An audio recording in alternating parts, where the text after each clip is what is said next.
do you think the off spawn is holding you back from getting first place day one? And what are you going to do to change it today? If it was holding me back, I'm not sure. I mean, obviously it took me 2 games. We had two games for 0 points, so I think we would do better if we were uncontested, and I hope we are going to be uncontested today. What happens if you are contested? We will just win contest, right? All right. Well, where can we find you on the socials before I let you go? Get ready. On Twitter and Twitch, it's G13Ross. Brilliant. Well, that's not complicated at all. We'll be following you later. Thank you so much. Good luck today. Yeah, thank you. We should talk now about the duo that's at the top of the leaderboard. This is a very experienced couple of players. It's Janice and Reason. They had such a fantastic start to pretty much every game yesterday. The ideal start to the day, I mean, to the weekend. What a start. Day one was incredible for them. An interesting stat about Janice is when Janice has been on top after day one, he hasn't lost. So let's see if they can continue that today. But let's just break down how they've been going about that. Of course, off-spawn, mid-game, end-game has been perfect. The way they even play this off-spawn here, of course, they don't have too much metal. They actually farm the Oathbound chest to get that extra little bit of metal just to capitalize on as much of that drop as possible to Carter. Of course, they do have Shockwave hammers, a crucial item, especially for rotating, and this duo has been specializing in rotating. They do drop in the northeast side of Breakwater Bay, and you can see after they got their Oathbound chest, after they got their loot, their next route is to get these tags. And you can see Reason is doing a great job of that, but it's not like they do it together. They have these Shockwave hammers, so they are capable of going to the edge of the zones. If we actually take a look of the map here, the first zone does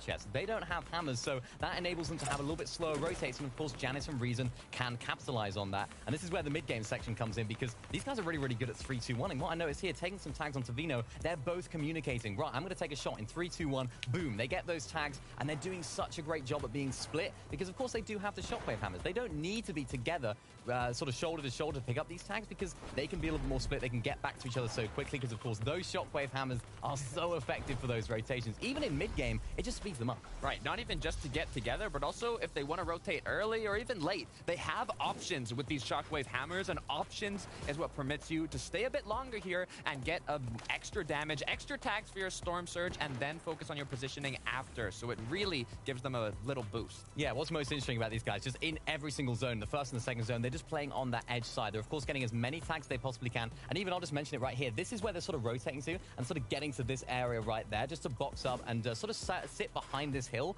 to pick up as many tags as they possibly can. And this obviously enables them to move further into the zone earlier on, because they've got that Storm Surge done already. And you can see in this third zone, they're able to rotate in a lot earlier. We just saw it boxing up just outside of the Citadel. Because they got that Storm Surge done early, they were 600 above at this point. They could just look back at all those teams that are rotating in from that east side and just farm so much stuff. Yeah, I mean, you can see the consistency of this duo from the corner of Zone 1 to Zone 2 to then Zone 3. Many, you said it yourself, they had more than 600 damage above the Storm Surge threshold, which allowed them to focus a bit more on positioning or focus more on the late game. Yeah, of course. And then we get to that late game. They can have so much freedom for positioning. Even refarming this brick here, they were inside of this half and half zone, but they decided to hammer onto this brick because, of course, they don't get any metal at their drop. Every single material, especially hard materials, counts for this duo. And the way that they played this end game was absolutely perfect. They haven't actually won too much this season, actually. In 54 games before this, they only managed to pick up 1 victory royale in finals formats. And shout out to Kinch Analytics for that stat, of course. But in finals yesterday, they managed to pick up 2 out of the 4 games, the first 4 games that they played, so they just turned it on when it mattered most. I mean, they took high ground when it mattered most as well. It was in those last moving zones, unlike Queasy and Vina, like taking it from half and half or even first moving. Janice and Reason saw an opportunity when the duos were in an engagement and capitalized on it to get that victory royale. What do you think happens if we do see a circle forming around the eastern side of the map, because we haven't seen this duo need to make that rotation in the grand finals yet?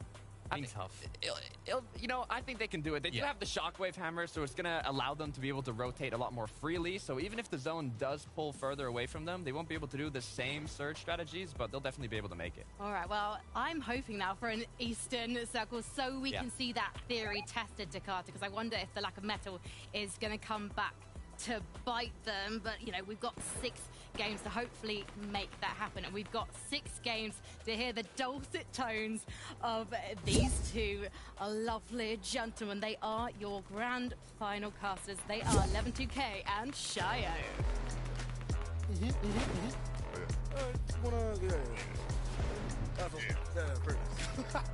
Back to normal. Can I say I was slightly excited then because I thought I was going to get to stand next to Levin. You don't want to, honestly. It makes me look I don't know. Can I try?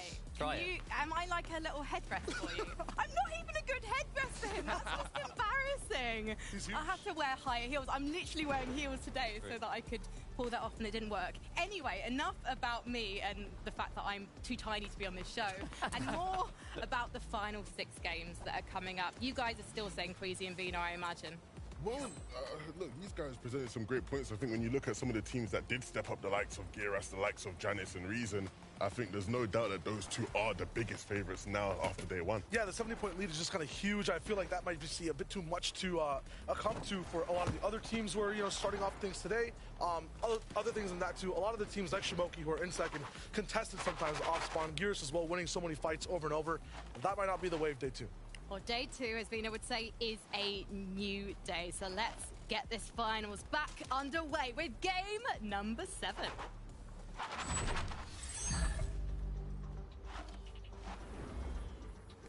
And this is it, day number 2. We had 6 games yesterday, Mr. 2K, and we're here today to run it right back. 6 more, stakes so high, and one team way far in the lead. Look, I'm nervous, and I don't know if I should be, right? If you're the players going into the server today, you know, the nerves are high, the stakes are just so much higher this season. The spot for globals means so much to these guys. Janice in first place playing a Reason this season. Not many people expected him to be in this position at this stage, but can he hold on? The pressure's on now, and that's what's different about this day. It's no longer starting from 0. Every single team has their role to play. Either you're in the lead and you're holding on, or you want that really big comeback. It all starts right now. Look, I asked whether or not Janice can hold on to that first place position. You don't accomplish the things he has in the game if you don't have the minerals to do just that. But right into the off-spawn action, you see Giras and Chari. Giras saying he's hoping they wouldn't be contested off-spawn. It doesn't look like they will be. And that is a very scary sight for anybody in the server. Giving these guys a chance to play out all 6 games is huge. Yeah, this is the first time we've seen Desire kind of just completely disengage. That says a lot for their surge. That says a lot for their metal, too. Lots of free elims, lots of free points over and over for that team. Cheating down, Shimoki and Swizzy also rocking through Citadel. On this first day, we just saw complete control from them. Fast action off spawn. Lots of control right off rip. Seems to be a bit more slower. We're sticking together now. Yeah, I think a lot of people obviously very excited about this team and what they've been showing this season is so impressive. One thing I look at, right, is, you know, when you're looking at off-spawn battles, we know the politics, Shio, that go into fighting off-spawn, especially in a region like EU. These guys are earning respect across the region. If they can continue to be as successful as they are, moving into even the seasons beyond this, there's a good chance they won't be contested off-spawn, right? They start to build that respect so people don't even want to mess with them. I think the big thing, too, in terms of how they play, as Seti goes down off spawn. This is an issue we saw completely yesterday. This was more so mid-game, right? It seemed like they were almost uncontested rocking things through. But the other way around, I feel like CZB, Nipsey specifically got into so many fights over and over again. This time they have a little bit more of a switch up. They have control earlier on. It's Cammy kind of in the pressure seat. Yeah, I wondered after day 1 whether or not Nipsey and CZB would just leave Frenzy Fields and give it up for free. We're seeing here in game 7 that is not the case. Seti being punished and now Cammy all alone down below. It's not been the kind of season the Polish players would have been hoping for. In any case, Cammy has to just fend off for himself, stay alive. There will be opportunities to do that with different teams coming in. I believe that was Nixon maybe rolling through. Mixon's had so much control on that first day. Third partying fight coming in at the perfect time. And Blasha rock in day 2. and continue to just seize control. Another elimination on the CZB under their pocket. Even Scram and Trippin are getting involved here. Everybody wanting to fight at the Frenzy Farms. Reason already picking up a few. Forzen going down. Seen him put on ice multiple times. Looks like him and Janice will be fine all the way up north. Scram and Trippin had a little bit of issues when it came to just mid-game rotations overall. Both him, Refsguard, and Hellfire in similar positions.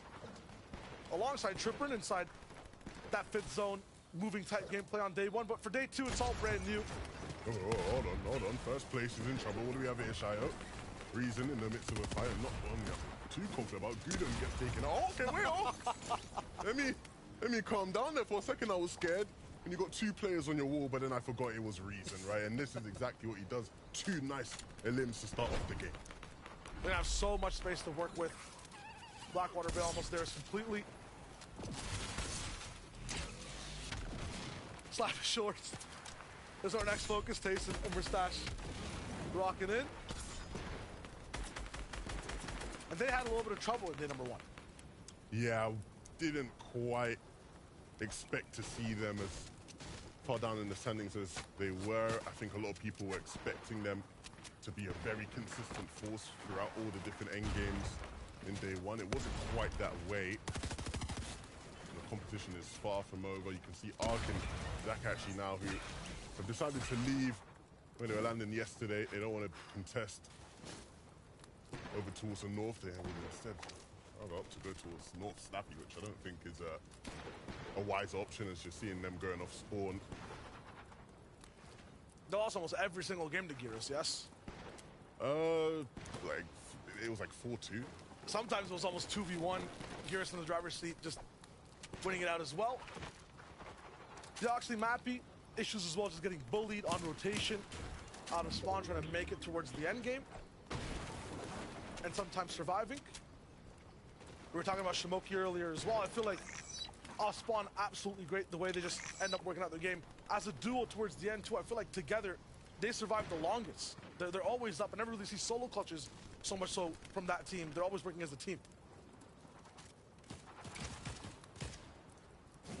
Loki and Bad Sniper. I feel like these guys are almost a team that has to maybe shout some of the noise. Since Loki having his fair share of frustrations with some of the competition, but you have to lock in, right? It's the final chance for you to show what you can do. You have to lock in, have to stay focused. Can't allow anything from the outside to distract you from that goal. Cade and Coop have been exactly that in these fights at the Anvil. Making quick work of Mr. Savage and ZX. The quick work is a little bit of an understatement because usually it takes days of time. I don't even need to read it as statistics. I think this is the longest fight on the map.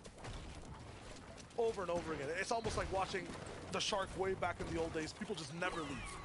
It does give that sort of vibe, right, doesn't it? Shame we ain't got Mitra here fighting. I'm sure that would add an extra bit of spice, a bit of flavor. But I think for Cade and Coop, they are very confident in their ability, especially once you've done so well fighting off spawn, that is just going to be a fight we see all throughout the day.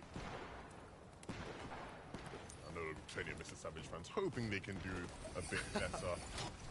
This is interesting, right?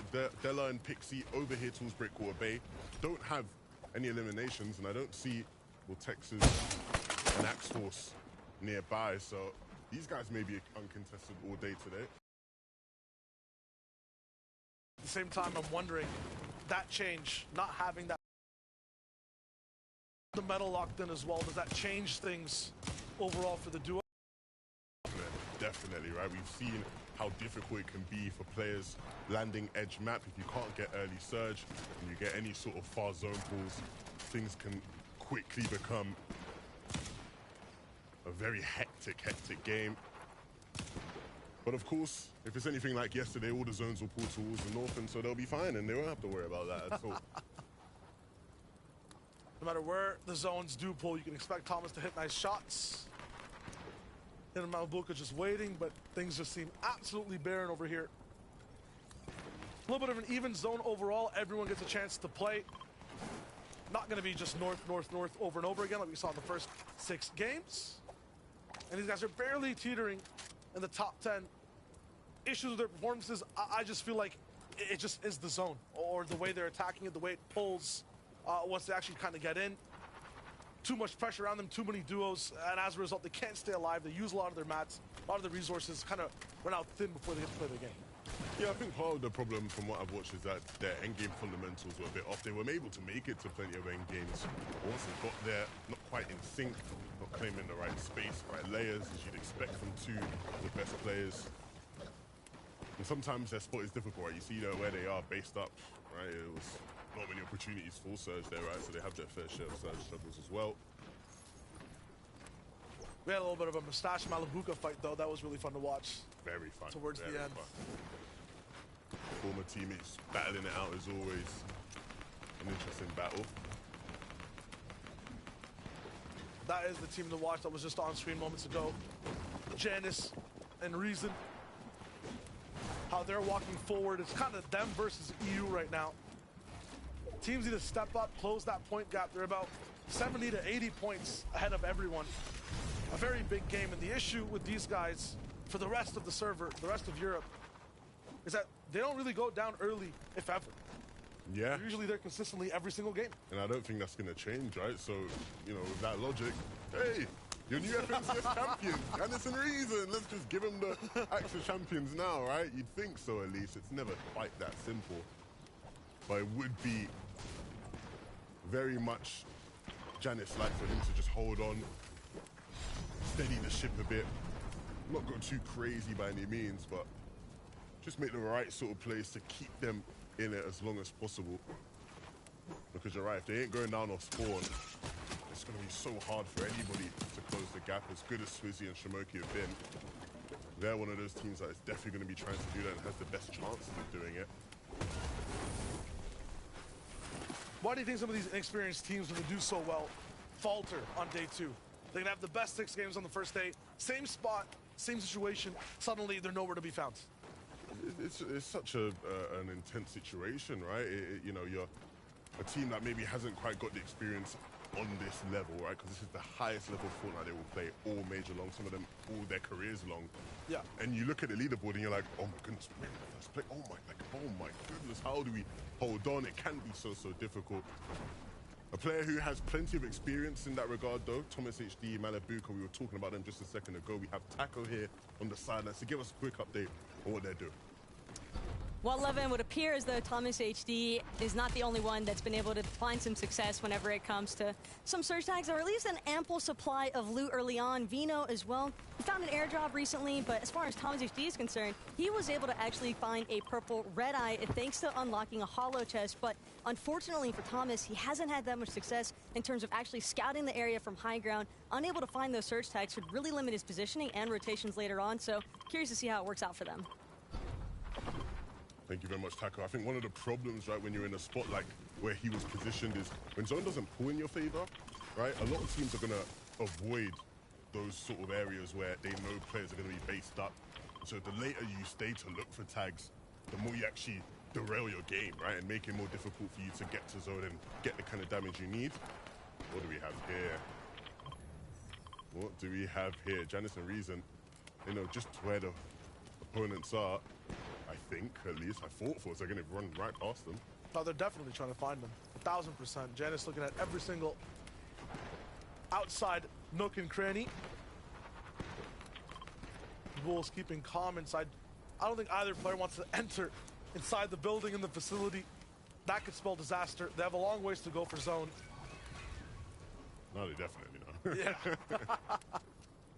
Reason's really low, though. Okay, no, he has a few splashes still. They found him. First sight of the bull, he has to go all the way back.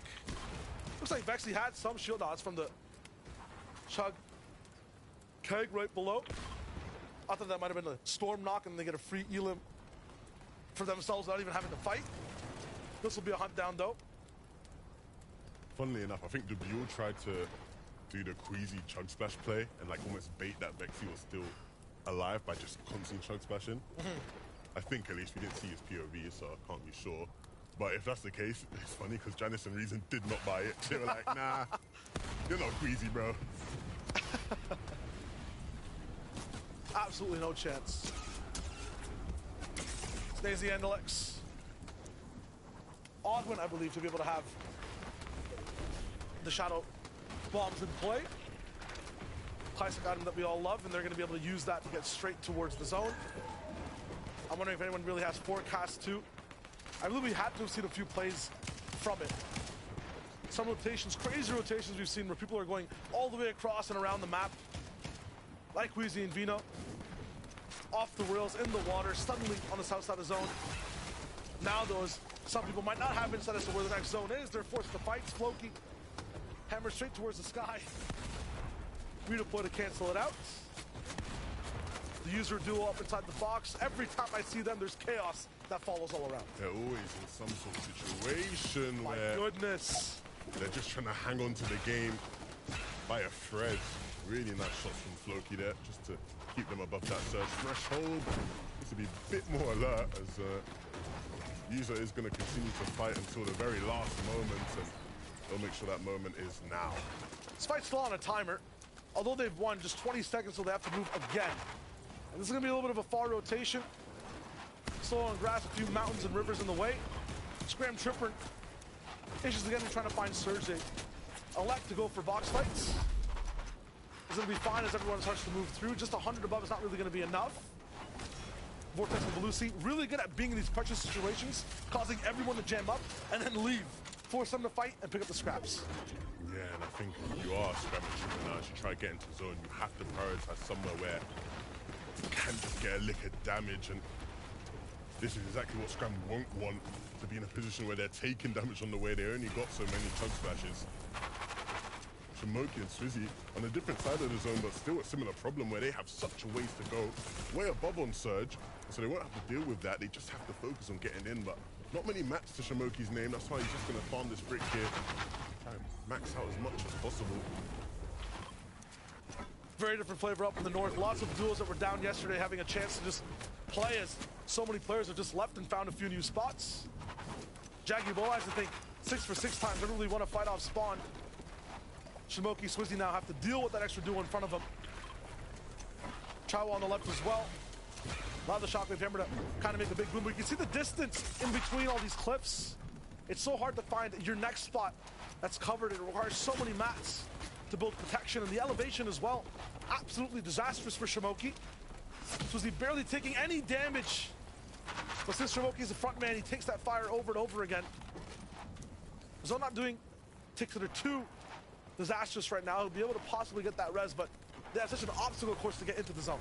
Yeah, it's a shame because I think the actual way in which Swizzy started to rotate, just sort of using the ridge and going underneath, was a nice idea. It was a right idea, but the shockwave hammer sent Shamoki right into the sightlines of players who were just able to tag away at him. This is a team I'm excited about this game. Tasting the mustache, this is a really good zone for them. Of course, they land north of Slappy. That is sort of the area in which we're going to be finishing this game. Have the best possible side of the zone as well, as we know. Map, they're all the way towards the right. See the reason.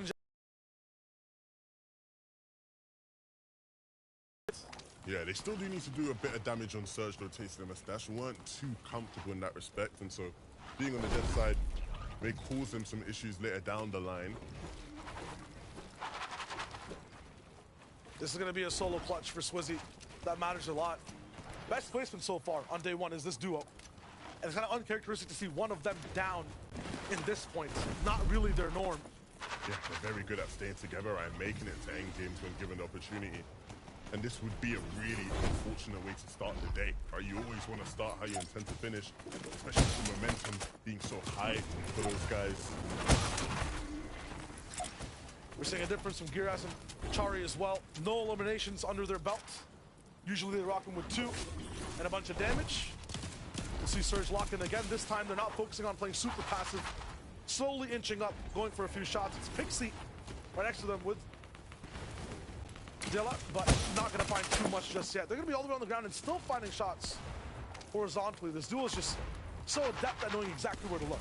Yeah, but you can already see, though, things haven't been too easy for them. They want to get in that box. A big shot there will move them just above on Surge. Nicely found by Della. Pixie needs to regroup, though, and you see the spin blocks off there. Boaz and Jaggy have been stopping that, delaying him in getting to safety. Finally will make his way there.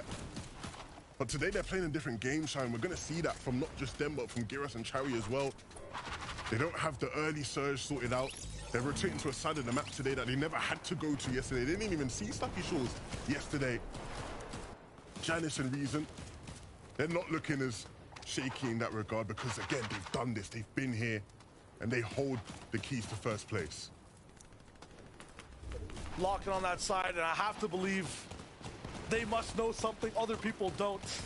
Giving up their spot and so much control where Surge could be to go towards the right side of the map. The zone pulls right on them. Forecast looks good. It does look like they had the benefits of that forecast augment because they are positioned right in that zone where everybody would want to be. Thomas and Malabuka are trying to plan out how they're going to get there as Thomas looks through this cone, tries to assess the situation. It will probably be a hammer play where they have to double hammer or maybe hammer, stop for a second, hammer again. Anyone on the north side of the circle as well is going to be much better than the people coming in from the south. You have to traverse through that river. It dips so far down low. You're going to be using a lot more mats. So you see a bunch of people from that south side clashing, trying to go towards the top. Vino and Queasy already in that zone. All they have to do is just bully, shoot, and they're experts at that. It's something they've been doing for many, many chapters of Fortnite now. Mr. Savage and ZX gonna actually get the chance to play a game out. This is very good news for them. 3 eliminations already in this one, and they have their eyes on the players beneath them. They need to be a bit more careful, a bit lackadaisical in that regard. You see now they're starting to get sprayed, and they just need to hammer out, just need to move out of there and fast. And very fortunate Savage to not really get shot on the way into zone. Left himself quite exposed, but they're in. So many duels we haven't really seen have the best end games on day one. Finally here to have a chance to get their voices heard. First game of day number 2. Giras and Chari, not the super safe spot or safe spot we're used to seeing them being in. Actually really close to so many other duels before the moving zone really start. Queasy and Vino kind of hold that high ground. This looks like a classic week 1, week 2 type game. This feels just like what we saw from them in the qualifiers. Before the zone even pops, they're already sitting in height. And that next zone pull isn't too bad for them either. You can see their Reason and Janice are just beneath them to their right side. And they had their eyes on, I saw Reason scout.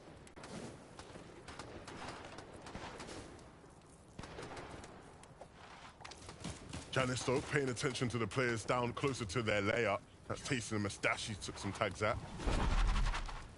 Janice and Reason don't need too much success right now. All they have to do is just hold on, make it all the way towards that top 10, keep surviving. So many hammers all around Thomas. It seems like that's just been the theme for this duo each and every single day.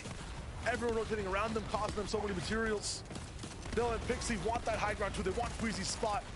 Bill's looking all the way up through that cone, assessing when's the best time to actually make the move. We're going into home turf for Queasy, Vino, Janice, Reason, Chari, Giras falling down.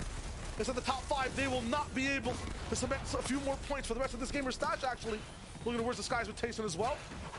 They're trying to put on the pressure. His focus is on the skies, but he needs to focus on his layer. That's Hydro and Belusi, or for Strokey, sorry. And Belusi there. And he needs to be careful of Hydro just getting dropped down. But Mustache and Tayson, they're still on the move here. The ground's changing in theme completely. Low grasslands translating to slippery, high glaciers as we move in towards the snow. Trexer, he gets his feet icy. No match though, so really must be careful. Savage and ZX side by side. Savage in the box, 135.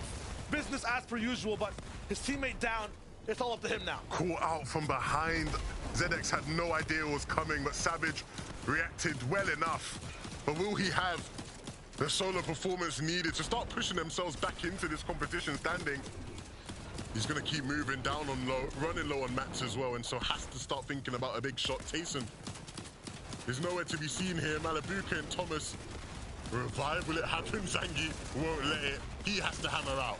Vico shot in the back by Malabuka as he goes completely on transition towards the next portion of the game. Low ground not going to be the best spot to stay in as a solo though. So many cliffs in the way. It's going to be hard to just make it up on your own. Queasy going back up for height once again. Mappy still popping off.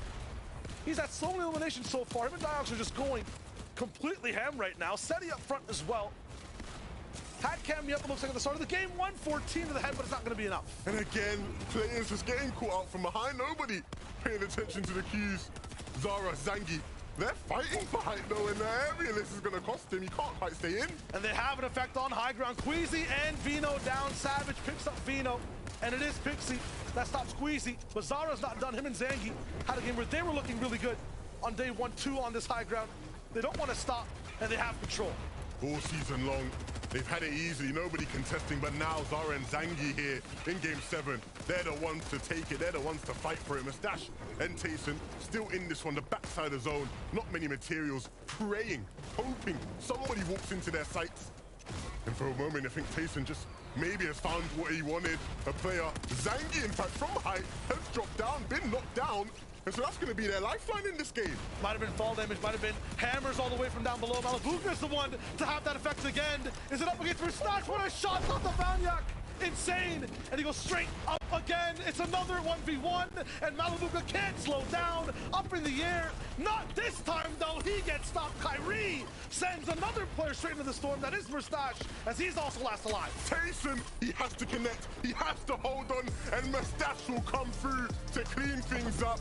We said it was their game, their moment. The zone favored them perfectly, and they deliver. Absolutely staying quiet, no match, all the way back up. A resurgence, high ground, facing Malabuka again, and this time winning.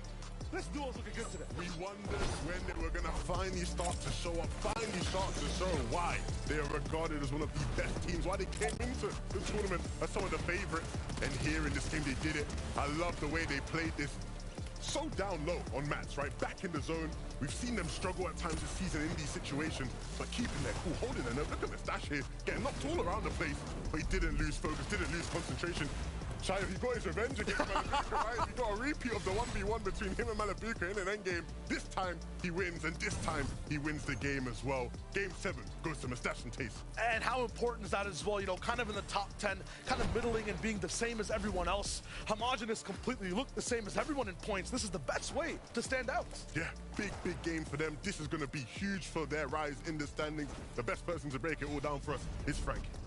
Thank you so much, but I have to say, actually, it's these guys I'm with right now, because Miniminer and Takata, there is a reason that Tayson is called the GOAT, and he's showing that his best days aren't behind him. No, not at all. Tayson's back. He's back in business. It's good to see Tayson Mustache finally making it work, right? We saw them trying to get the high ground. They had a little look at it. And I think this is all about experience. This is where experience shows, because we saw them looking up to that high ground layer and they thought, you know what, let's just drop back down. That's a really mature way of playing, and a way of playing that actually worked out for them. And I mean, what I love so much about this moment as well is, you know, now they're 1-1. Mustache, Malabuka. Malabuka got the best of Mustache yesterday, but Mustache woke up feeling a little bit more spicy today, and he showed it by the amount of eliminations he was getting in these last moments. Finally getting that last elim to secure the VR alongside Tayson. I mean, with both players up, you can see how dangerous they can really be. It almost felt like a replay of yesterday's Game 6. Yes, the circle was in a very different position, but we did see those the potential of their fighting in Game 6, and it feels like they've gone away overnight, and they've just tweaked and fixed those issues, and now they've come back stronger than ever.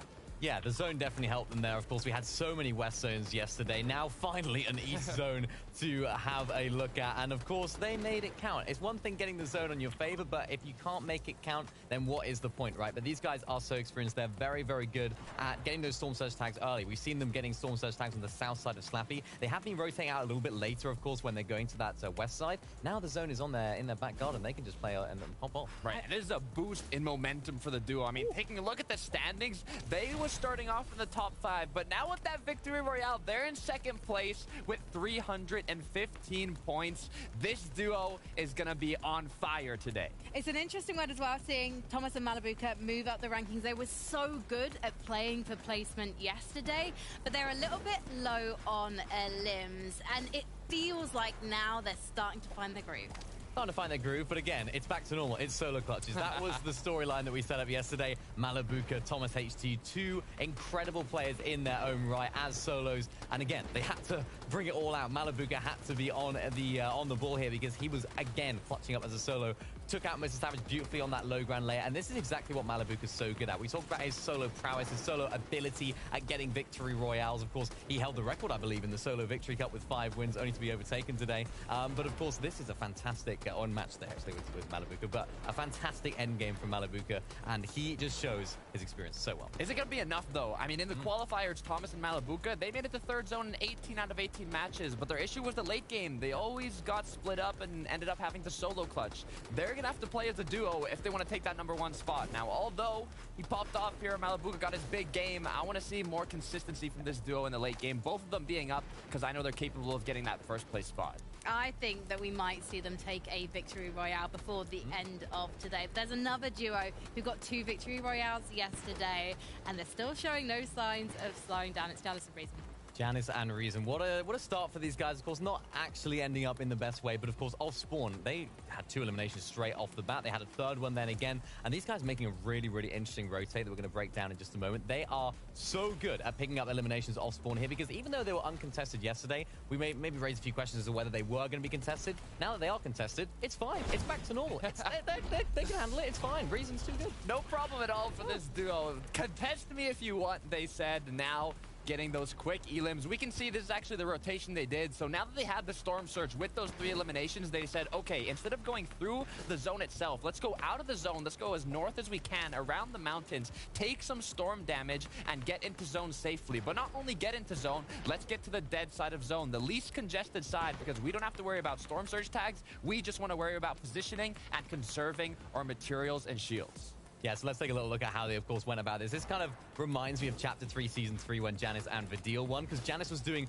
this exact same thing, getting to that dead side of zone after getting so many Storm Surge tags early. It's deja vu. He's doing it exactly the same way, going into the Storm, which is something we don't often associate with teams. You don't often go into the Storm. You want to stay in that safe zone, but they thought, you know what? We know there's loads of mobility on that north side of the map. We know there's plenty of white heals. Let's just go for it. So, of course, they got those 3 eliminations, able to give them the flexibility to go all the way around, and as you mentioned, Takata, get on that dead side of zone. What a perfect rotate. I mean, you can see when we looked at the map there, all the teams are going to have to be rotating from their POIs, from Citadel, from Anvil, from Bastion. They're going to go to the zone, and they're going to make that west side of it a lot more congested than the east side that they got to, and they were able to capitalize on that to get to the late game. Unfortunately enough, though, they did not get a big pop-off match, but it was enough to maintain that #1 spot on the leaderboard, and they just got to do that for 5 more games if they want to take home the trophy. I mean, at the beginning of the show today, we also asked the question, can they do it when the zone isn't in their favor? We were thinking, you know what? It was all West Zone's East Zone. They can do it. And they proved it. Yeah, I'm interested to see if the eliminations start stacking up for the dominant teams at the top of the table, because as we've already mentioned, Thomas and Malibuka, they are incredibly good at getting through the first few zones, but then they're only really taking the eliminations when they really, really need to. If they want to take that top spot, they've got to come out fighting. Meanwhile, Jiris and Jiro, they don't seem to have that issue, but can they stay alive to get another victory royale? We're gonna find out very soon. Any predictions though? Where do you think the circle's heading in this next game? Look, I think it's gonna be a north zone, and I think Queasy Vino are gonna take it home. Southeast. Oh, you heard it here first. Queasy Vino as well? Yeah, sure. Why not? Oh, why not? Well, Why I'm not not? going to say Queasy and Vino, but I am hoping we're going to see resurgence for Seti and Kami, guys. I still believe as we head into game number 8.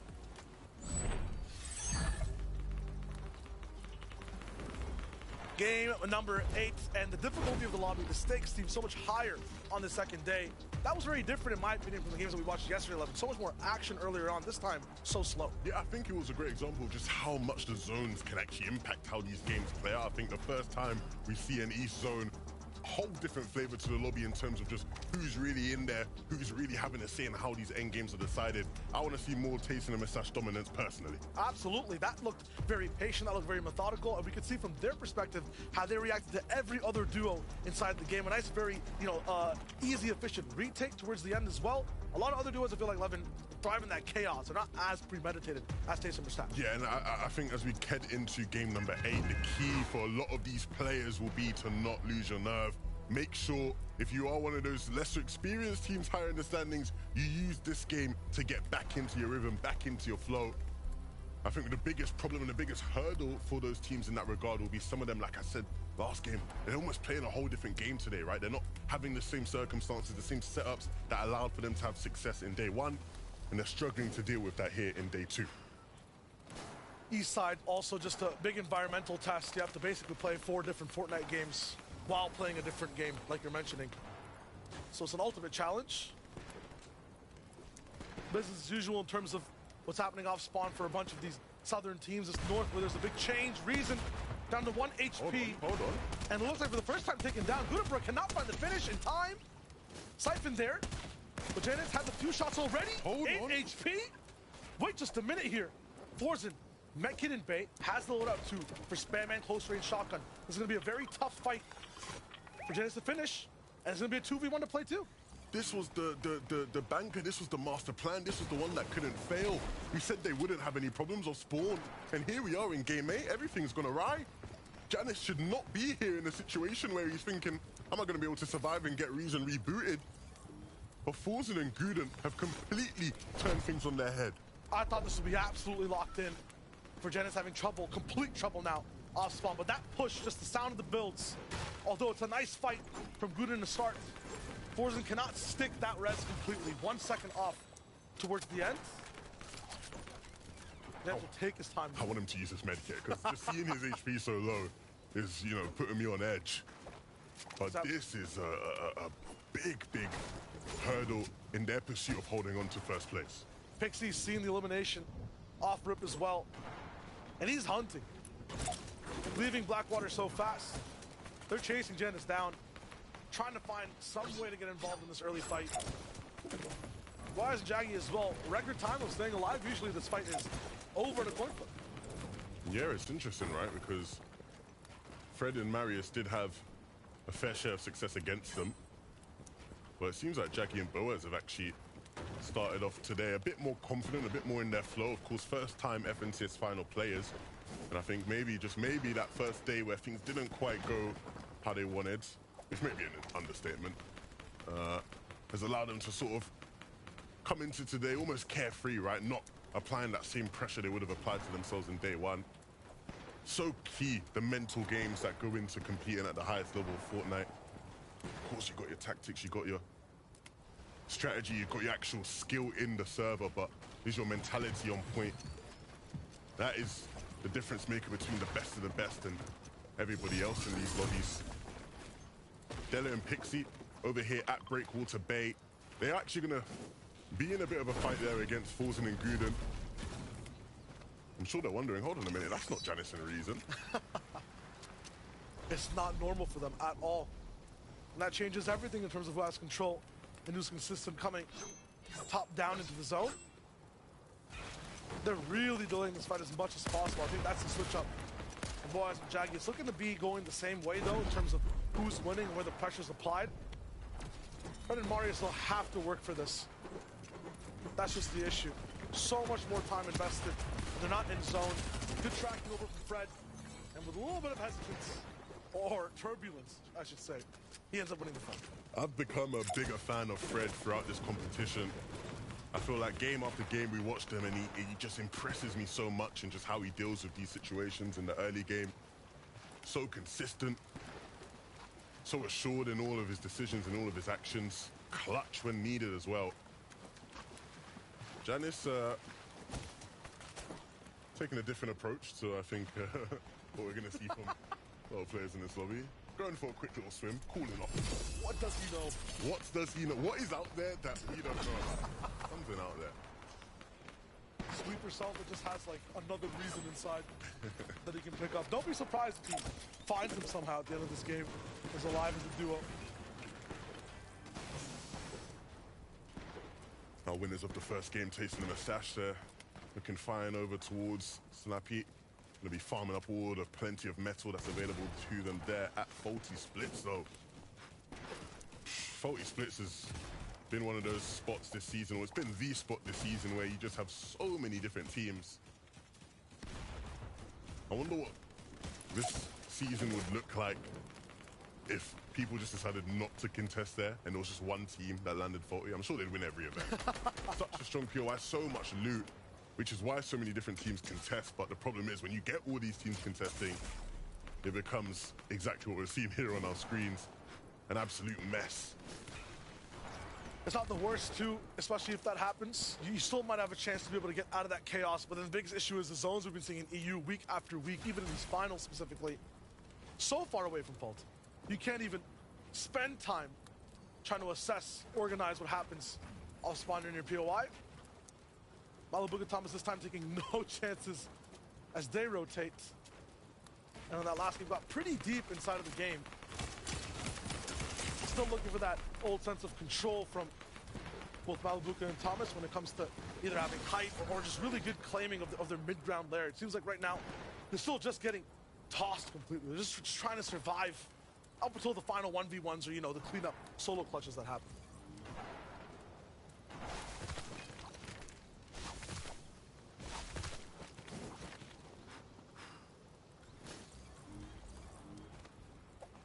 Surprise today, I think that towards the end of yesterday's this duo on screen, Hydro, Fasroki. We saw them gaining a little bit of momentum, shooting from kind of the bottom 20s all the way up to almost top 10 now. After that last game too, affecting a few of the teams that were in half and half in that first moving zone. It's been crazy here in Fulton so far, and the fights are still going down. These guys thrive on just picking one person apart. Every time there's a messy fight, Hydro Fasroki, preemptual vultures, maybe that's the term for them. Get to the body before it's starting to be scavenged. I don't even know. But they're really good at finishing off stragglers and then moving on from that. I'm looking at this team though on our screens here, Shayo. Hell and Refs, both adding the Nada to their name. That's a homage to Canada over in NA East, who has been very impressive this season and very impressive yesterday as well. Maybe hoping they can access some of his skill level today. What is the Kanata skill they're trying to possess? Just, what are they trying to inject? Just absolute boss. Kanata's a big dog. He doesn't play around in these lobbies. That's true. Big sea-level energy. I think this just becomes a survival game on who can stick together so far all the way towards that fifth zone. It gets so tricky once you get to that third. So many people having surge issues inside these finals. The theme of the games today too, just so different from that first day. We were surprised looking at the leaderboard. What are all these names? What happened to the top Titans who should be top 5? Why are there people on the second page in 17th that should be in 4th, 6th, or 8th? A bunch of the newer teams now, because of the change in language of these finals, because of just the issues with translations of the first 7 games and now all the way to 7 and 8, they might start to fall. Floki Bad Sniper were very active in that day 1, looking really good at kind of getting at least out of spawn, but then also kind of succumb to that 3rd, 4th zone issue. 8 people rotating with you. How do you survive? I think a lot of that volatility though is down to just, you know, what we've seen this season in terms of the trends with the meta, and the point format's obviously a lot different to what we've seen previously. So you're rewarded a lot more for having those one-off pop-off games, which we know are very possible. The use of shockwave hammers and how players are using them to just bounce all around in end games and cause so much chaos. Pull some of those more consistent teams. Consistency is a big thing. You need your duo alive though, so let's check in with Taco to see what's been going down in some of these early spawn fights. Well, Shayo, as far as Giannis and Reason are concerned, Giannis, fortunately enough, was able to actually get the reboot successfully there for Reason. And despite the fact that this duo struggled a little bit early on with that off-spawn contention, the fact that Reason is now back in the action is awesome. But at the same time, this is at Breakwater Bay. This duo has a pretty long rotation before they can actually get themselves safely into zone and look for optimal positioning. And it's going to take them some time to build up the resources and looting around the area. So we'll see just how far they can go. Thank you so much, Taco. So the last time we were watching Janice, he swam off the island, went on an adventure to a different one, found the DNA of Reason, made a clone, and now he's back. That's my headcanon. That's how things went. If they made a movie of this FNCS, yes, that would be based on a true story, you know? Okay. Well, like Taco said, they have a ways to get to go to zone. They need to get themselves some loadouts. And they ultimately need to start thinking about how to deal damage as they move down as well. Missed out on a lot of time to be good on Surge. They're ultimately playing behind the rest of the lobby. You think about it like a race. Everybody is trying to run to the finish line. These guys are way behind. They have a lot of catching up to do if they're to make anything of this game. But the big thing with them again, which we will always highlight for as long as they have the lead, is that just holding on, just staying alive in games and picking up placement points here and there does wonders for them. Here they are on our screens now. Back into the safe zone at least. Well, not safe zone, sorry, but not in the storm. They need to run to the safe zone, which is what they're going to be doing here. There's a team positioned in front of them up on that hill that they need to be a bit more aware of. I think Janice did see the builds there, and so he knows they're there. Biggest trouble for them, though, is that usually they have Surge kind of figured out. Usually they have a few fights off spawn and some shots. They move a bit early, but because of just trying to get Reason's card, get him back up. Dennis has shot no one, 248 below. Gonna need that desperate box fight, it looks like. Wouldn't be surprised if they maybe even try to make a sneaky play on that team on the hill. Try to get a free beam, free tag. Nebs and Pink over here towards Frenzy. Zone a bit more favorable to them in this game. And we did see a huge game 5 from Pink and Nebs that pushed them into the top 10. They did fall out of position a bit after that, but there is still hope for this team in the competition. They have to deal some damage though. 27 above Surges, not where they need to be. Frenzy feels turning from something that's usually barren to a complete community. Nebs caught again. No damage whatsoever. A lot of the times people will over peak, look to trade a few shots and use their shields. That's about 100 or 2/3 of the 50 pots that Nebs has, and nothing's happened just yet. Dila and Pixie. 50 below. Uncharacteristic. I feel like just trying to go for that Janus hunt at the start interrupted their game plan, but looking against JJ2 also looks weak. Usually that's not the issue. This man is under control of the situation. Could be a trap though. 120 from Dila looks good. And he's not stopping. Pixie right behind him. Walls dropping from shotgun shots over and over again. Nothing in the chamber though. Dila's forced to just use the spray. A team looking in from the safe zone also providing pressure. And so many shots now. Dila has to be careful. It's an all-in. And Pixie's got nothing. Pixie so low on HP now in this fight. Glubsheet doesn't have JJ2 anymore. He was able to return fire, but Pixie, Della taken out. Look, you mentioned the fight where they were looking to try and pick up Janice earlier on. They wanted to take that fight because they're used to fighting, right? They're not used to not being contested by Axe Force and Vortexes, and it's causing them these surge issues we're seeing here in this game. Reason and Janice are in a similar position to what they were in, but they're handling things a lot better, able to out-heal. They have a shield kick here, they have a bunch of shields. They have a win condition now too. We know the loadout for Janice, so many chunk splashes to be able to use and go for these fights. How did they get back into this game? Who did they pick apart to get the hammer? We'll see just here in a second. So Janice had that one Elam off spawn already. They go for Flodax, who's trying to heal or do something in these boxes. A complete dive in. Split. And in a second, it's easy for the duo. They now look like they're better even than they were of other games off spawn. So many mats to be able to use.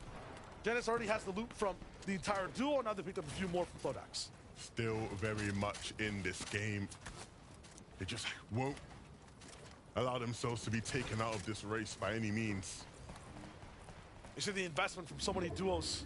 Some who land here, Nebs and Pink, kind of their home, but at the same time, I don't know if rents got higher. They have like no mats, no resources, no money. They're broke. How are they gonna move in this zone? 15 builds in total for Nebs. Not sure how many Pink's on. Versace and Tayson, they'll look to be landlords in this sense. Rich, and still looking for damage all around. Tayson taking a bit. If Jazz and Reason get to a good part now, I mean, they're once again undetected in the way they move. Everyone in front of them is looking at someone else. I think that's Analyx to the left. Finally sees him. That's Malabuka, it looks like. He's finding a few already in the feed, but Dennis and Reason are kind of getting away. With daylight robbery here. Here's Malibuka, yeah, on that north side. Gets one half of that user duo down. Him and Thomas picking up a few on the way. Yeah, now they can just move into zone pretty easily. There's a bush here. It isn't quite in zone. I'm sure they would have wanted to sit in that, maybe trade some tags if possible. Reason picks up Vortexers as well. These guys are climbing the ladder. Get rich quick. That's exactly what they've done in this game, turning things completely around from a position where many people would have thought it was over. Now they're actually a threat in this lobby. I mean, this is a very different situation for Genesis and Reason specifically. Marius might be a gift to them as well. He's creeping up behind them. I'm sure they'll get the sound cues. They've heard him. Yeah. So they'll be aware he's walking in here. Oh, he's so low. And that's another! Easy. Free for them. Refill on splashes. A lot of mats, max and metal now for Janus. The choice of impulses too. Reason goes in, upgrades a few rarities. They're looking so good. That's too easy. It's too easy for them. You can't give them that much room. You can't give them that much opportunity. You wouldn't even be able to tell the game started the way it did for them. Right, this game started with Reason completely out of it. Janus swimming way towards the north of the island, looking like he'd given up, and now look at him. Now, if I'm Janus, I'm running a thank you note to the players off spawn for taking out Reason and making the game go in this way. Thing is, though, it's not going to be completely roses for the team. Janus Reason are used to having control, like Mustache and Taysom right now, like Queasy and Vino usually, up high by themselves, knowing exactly where to go towards the next moment in the game. Mustache and Taysom now are looking to be voices heard in the server. Certainly be heard from where they sit, way up elevated in that zone. Kami, Vanyak, we've seen them making it to endgames rather consistently. Unfortunately, we've not consistently seen them together as a duo fighting things out. Very important to move early here too. Lots of water within the next zone. You want some of that land that's claimed right on the shores. Otherwise, we've seen how intense some of that focus gets. They can't quite claim that land. There's already a team positioned in front of them, Suzy and Shimoki. So they're probably gonna have to build up above them if they want to get any of that space. And Shimoki and Suzy will be sitting here waiting. They have their edit opened up. They have their eyes on it. And so the moment Kami and Banyak peek out here, if they don't use enough builds, they will be punished. Start to come in, Shimoki getting ready. Yeah, they're just trying to wrap around. They don't even want to deal with it. Using that tree as line of sight, block their cover. Holder wanted to see Shimoki and Suzy almost break that down. Give them a better line of sight of things. But Banyak and Kami are able to just make it in. A bit of damage taken. Oh no, Bodhisai, not like this. Oh no, hell nada. Not like this. All around the map, issues for a few teams. Just saw Hanada pick up one elimination inside the feed too. Him and refs looking good on pressure, but maybe losing track of time overall. We'll have to jump in now, and no one really wants to move forward. Everyone just kind of congested side by side. That taxes the match even more. At least Hanada here will have room to actually play his game. 350 damage above Surge. Chari and Gears finally looking like they're normal. It took a game, but they're isolated, they're right by themselves. Look at the zone, they have to rotate, right? It's gonna be a tough one to get into zone. It's gonna be so congested there. The silver lining is, of course, they have a shockwave hammer. They also kind of just have a free lane. On the right side, there's a river separating them and all the other pressure. They could possibly just go right by as everyone's focused on box-to-box fights. This entire length of an island strip right now is just looking at each other, wall to wall. The problem is, though, when they get into zone, there's going to be so many builds there, and they don't have a lot of mats. I think zone's just all water as well, so this is going to be tough. Mixon actually falling down. Lots of pressure on the back against the wall. We know that Nevs might be low on mats right now, so they need this fight. Yes, absolutely. No wood left. Half on metal and brick, even less so. They do pick up a few eliminations. Should almost be good, but the low on Surge too. This is absolutely drastic for almost every single team, and the entire zone is aquatic. There is no land. And you just have to hold on to your builds. If you get broken out by a shockwave hammer, you're going to find yourself floundering in the water. Reason, Janice, they managed to find a spot in the zone. But how will they survive? Nice spot. They picked up Cammy as well. Look at their mats though. Okay, now that's good. They finally have the full siphon coming in. There's like a down payment to stay in here right now. You need at least Half match completely full. Gotta be careful. Reason dropped down, hammered out, but that's straight into high water. Emergency, big emergency, and you see the reaction from Reason. It's just to get out of dodge as quickly as possible. Play for yourself, play as a solo. We can regroup with Janice in a second, and that is what they'll do. Queasy and Vino, though. Surprise, surprise. It's just like a water park vacation. No issues for them whatsoever. And the zone will be pulling all the way back to land. And everyone having to use so much mats to get across the water. Even if you have a shockwave hammer, one bounce alone isn't going to quite get you to zone unless you're way up on the north. And so you will have to use a bit of mats, most likely. And that just makes it so much easier for those teams on that side. Queasy, Veno, look, that Taste and Mustache were not too far beneath them as well, so they could very much have a good game here. Everyone knows if you're on height right now, all the duos below you are an absolute shambles. Look at the view they have. They're taking shots. That's Janice and Reason are taking shots at. They've put them to a stop. Reason has to stop and build for a moment. You can't just get in. They'll look for more pressure on the left side, eyeing where they need to be in the zone. Malabuka Thomas doesn't look like they're in absolute trouble, but still lots of people in the boxes around them. Want to rotate from Malabuka in between all the builds. Thomas is not going to be with him completely for now, just slightly ahead, but they'll find each other. Just be careful. Not sitting on comfortable ground by any means. Geras and Chari, they're desperately trying to find something. They need their first elimination of the game to be sometime soon. Not able to stop that player from hammering away. Reason and Janice, they fall here just outside of the top 20.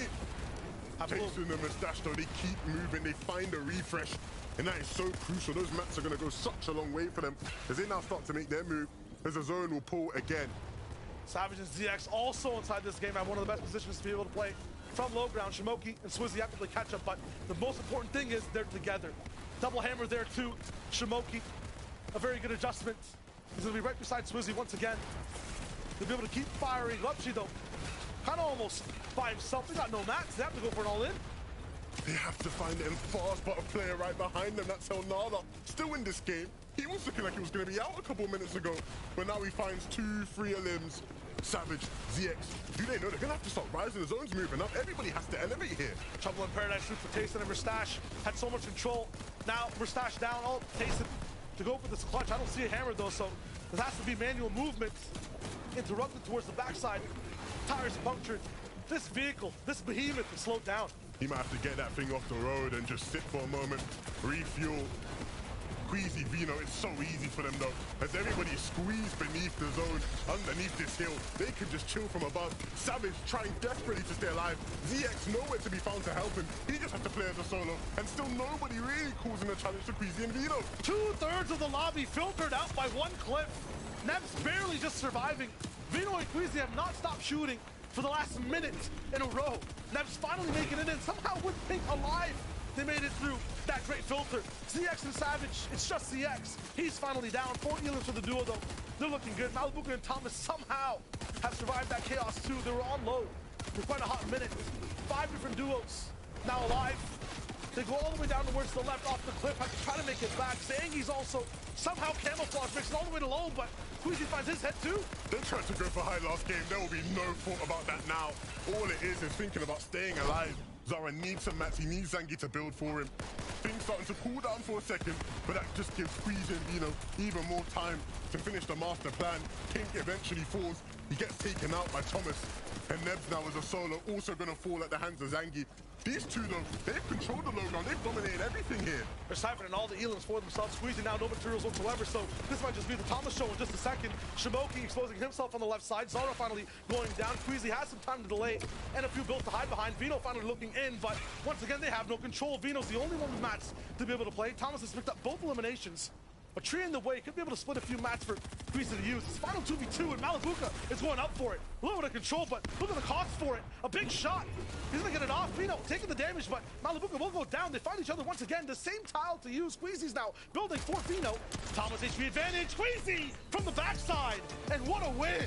What a way to do it as well in a game where everybody seemed to be struggling with resources. Even at the end when they had nothing left, they still made it work, mantling around the different builds and connecting every single shot at the end. A big win, and a second win now for this team. It looks like they were like blinked in the brain almost, right? One player out of match, and they're able to follow that well right behind them. Still providing pressure. Vino, the leader when he had that mad advantage, and then immediately switching to the follower, looking for every single shot. A great one hit of the Malibu up top. That was just absolutely glorious. Yeah, and you see there to finish the game, Queasy at the end hitting the crucial shot onto Thomas was so huge. That's his teammate. They play with each other all the time. But in this moment, there are no friends at all. You have to get it done. And connecting, Thomas didn't even see it coming. It's like they have an X-ray active to know the field exactly to the pixel. Queasy and Vino in control in both days. And look, we were all the way at the south of the map. This is another game now where Zone is nowhere near the north, but no problem for Queasy and Vino. They just win the game. That was a very stressful game for all of you. I feel like so many mats costed on that water, and then they have to rotate and go through a great filter. I need Frankie's reaction. I need to see the analysts. That was just insane. It was insane, and you know what else was insane? The fact that Takata called this victory royale just before game number 8 kicked off. I said, who's taking it? And you said with complete confidence, Queasy and Vino. How did you know? Look, I called it. Also, many agreed on the side as well. We both called it.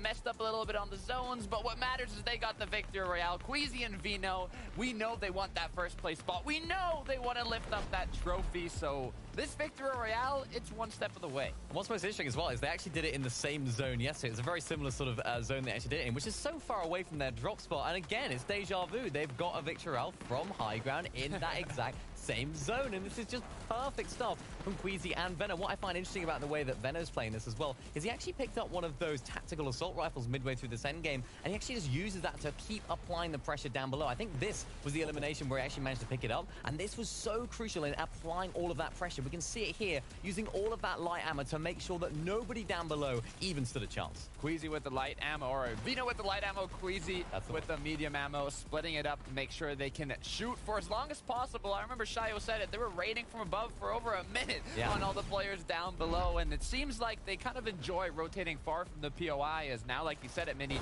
the second time they've got a victory royale, went into southern zone, and they dropped north. So I don't know what's up with this duo, but they like high ground, and they're doing it right. Do you think they thrive when the high ground is at its most complicated? Because the 5th zone was in the water, so everyone's using their materials. If you don't go high, you're going home early in this particular game. And because they have got that experience, perhaps that's what really gave them the momentum going into those final zones. Yeah, you absolutely hit the nail on the head. When those teams down below don't have materials, they're having to expend them, the high ground team's always going to benefit. Let's talk now about Malibuka and Thomas, because this is a duo that, as we keep talking about, are great at getting towards the end game, but when they get there, they're not always going all out for those elims. We know that Malibuka can pick up those names, but Thomas, hello, in that game, he was on fire. Yeah, it's back to normal for Thomas, really. Realistically, we've seen Thomas do this before. He is such a talent, especially when he gets to these end games. They have been able to pick up eliminations, not quite as many as before because they have been solos, but now they're together. They're shoulder to shoulder. They're able to pick up eliminations left, right, and center. And oh boy, did they have such a good end game to cast. Look, it's not common to see Thomas miss, and that the damage that they can unfold onto their opponents in these late games when they're up as a duo, both Malibuka and Thomas. I mean, we saw here, this was a 2 versus 2 with 2 of EU's Titans, and it was exactly what I expected. Exactly what we expected. Low ground versus high ground. Quite possibly 2 of the best players on the low ground versus 2 of our best players on the high ground. I don't know what it is about Queasy and Venno. They're so good. Whenever a team hammers below them, whenever you're on high ground, it's so easy to get chopped out by hammers below. In those final moments, Queasy and Venno are actually just so good at getting that first damage shot off to win that every single time. I don't know how they do it. It's incredible. They do it every time, though. And now the leaderboard is looking a little bit more like I think I would have expected. Tayson and Merstash in 3rd place, Malibuka Thomas in 2nd, Janice Reason still holding that 1st place. But let's look a bit about Tayson, Merstash, how they performed in this late game, because we saw them popping off. We did. We also saw particularly Tayson popping off. Now, we talk about Merstash, of course, being the fragger of this year, getting all those eliminations, but let's just talk about Tayson for a moment. Look at this, 15 teams remaining. He managed to stay alive for so long, obviously courtesy of those chug splashes in the zone, but this is a perfect way to play this. Very, very sneaky, not having to expend too many materials. A few zone pullbacks definitely helped him here, but he was able to pick up eliminations. Tayson is back. He did it in the last game. He's doing it again as a solo. He's like, you know what? I'm just going to become fragger Tayson. Why not? Let's do it. We should talk about what could have been a very sticky situation for Janice and Reason, because Reason had to be rebooted, and statistically it's very unlikely for a duo that has to reboot to actually get to the later stages of the game. But when we caught up with them later, both players were still in the lobby and they were picking up a limbs. Yeah, they weren't just in the lobby, they were thriving. They were picking up eliminations, which is exactly what you need to do, because of course you are back in the storm. You don't have that storm surge tags early on. You also of course don't have the loot that you would have benefited from if you didn't reboot. But these guys just showed exactly what you do. Pick up the refreshes. They absolutely had amazing materials. Chug smashes, what more can you want? Look, they didn't get the victory royale, but they've been holding on to that first place spot right now with 408 points. The gap between first and second, though, it is closing more and more as the games go on. So hopefully if Genesis and Reason want to hold that #1 spot, they're going to need a bigger match than these recent ones. They need a win, really, don't they? They need another one. They need to not have to do a reboot. Yeah. But kudos to them for still managing to pick up some crucial elimination and placement points in what was that difficult situation. But hopefully the zone for them will fall in their favor, because we have been having these delicious southeastern circles. This is what we wanted to see. I wonder if it's going to fall in that direction again, as yesterday was so north dominant. What would you like to see though from this next game? Swizzy and Shimoki, they had a solid last game. We didn't see them in the previous game right there. I believe it was third or fourth potentially where they were together as a duo. They are so good when they get to that end game. I mentioned it earlier, kind of like Mustache and Malibu when they used to play together. So if they can get some more consistent end games, they could break into that top 3. I'm riding that train. I'm riding the Sweezy and Shimoki train. I love to see them performing so well for their first time on EU and first time in the EU Grand Finals coming from Asia. I'm really excited to see if they can do it, and I believe that they're going to get the VR this game. Well, choo-choo, boys, because it is time for game number 9.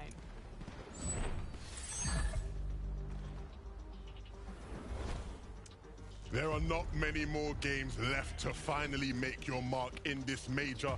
It is so exciting to be here right now, because not only do we have some of the best players, the reigning champion Janus currently holding first place with his teammate Reason, we have the 3 favorites for the season coming into things in the positions after him. Jason Mustache in the business, Thomas HD, Malabuka. Looks like everyone's predictions kind of rose off the social media pages right onto the leaderboards, right? Top 4 is the top 4. Who would have expected to see Thomas and Malabuka sitting in second place? We get to hop right back into all the action and see which one of these teams is going to do their best to catch up. The league today started at 70 or something points. We're down to about 20-point lead for Janus. Things are quickly coming into a big competition for first place. Has to do its best to hold on now. This is the FNCS. It's just so much fun to see when you're a consistent team and one game has a big issue. One game goes wrong. You turn that 70 into a 20, turn the 20 to a -30. Who knows? You might not be first anymore. You're second looking up. Vino Queasy still trying to climb back. Madison Pink also working it up all the way on the boards. So many teams all the way from 15th now inside that top 10. This has turned into a classic EU day. That first day was still surprising, Levin. We were like, could this be different? Is this the one? Same old EU. Same old EU. The cream always rises in this region. Malabuka, Thomas, Mustache, Taze, and Queasy Vino. Those were the 3 teams everybody had as their top 3 in some sort of order coming into the finals. Janus, Reason, the ones currently holding on.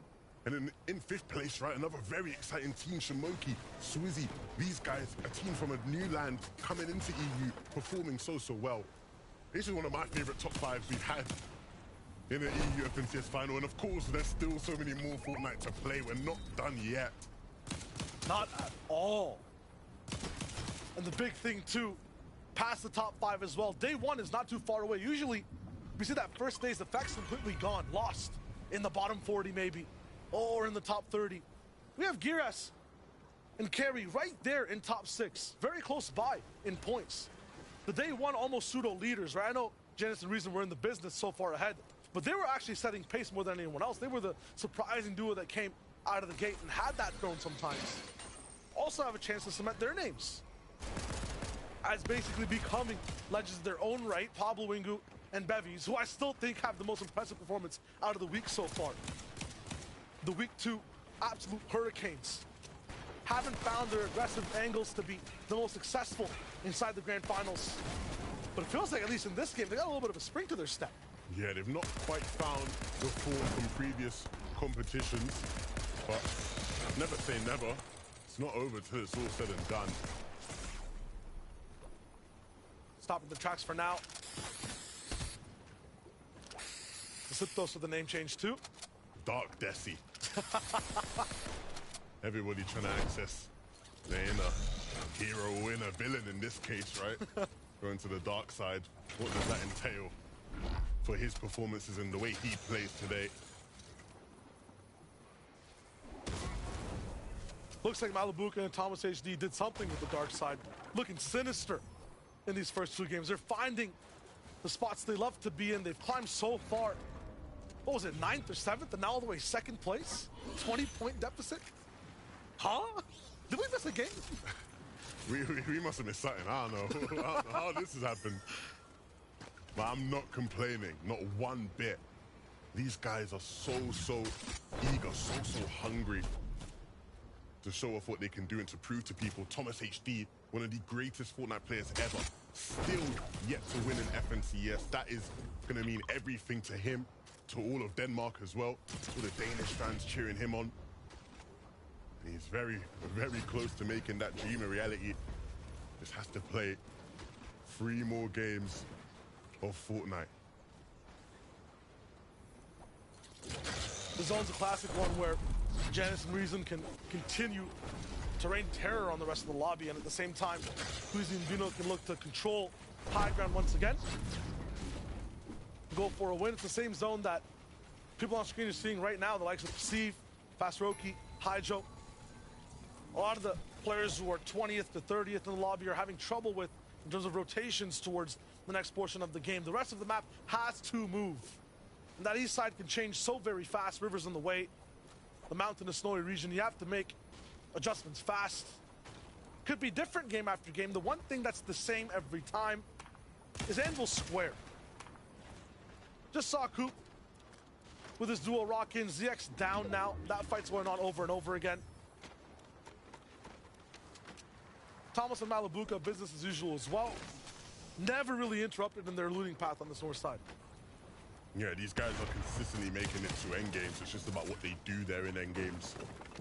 Coming into the finals, the question was, will they be able to stay together as a duo, or are we going to see them constantly having to make solo plays? That's been a problem for them in end games this season. Last game, they did a great job of sticking together all the way up until the end. The way Malabuka just kind of survives as well all the way towards that spot is just so impressive.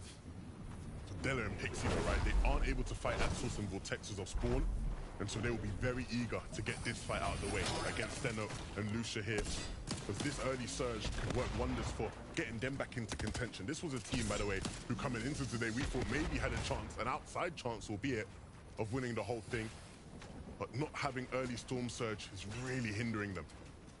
It's also not just the numbers for them, it's not just the surge, it's kind of the rhythm, right? You want to at least have that fight go down. So they're going to be in their natural element and get number 9 here of Europe. But the numbers ultimately do matter. It's the most at the end of the day. They do have to land their shots whenever they can. Lucia able to actually just sneak right by. And the big difference between this and the fights they were having at Breakwater yesterday is that they were up against Axos and Vortexes who did land before them, take shots at players who don't even have any loot. This time round, they're up against the Danes, Lucian Senna, who they have loot, they have mats, they have shields. Look at what Lucia's got in his inventory. This is a much more difficult fight than they're used to. Very scary. And Lucian and Steno, I think they've been under such pressure in the weekly qualifiers up to this point as well. They've taken so many off-spawn engagements. They've learned to actually just de-escalate and put that pressure down, slow down the fight entirely. And with you mentioning the way Pixie and Della fight off-spawn, as soon as things get slow, these guys are at a complete disadvantage. So go for the fight. The rhythm's there. They got no numbers on the board. They have to go all the way back to Breakwater. I'm not sure exactly what they're going to do at all.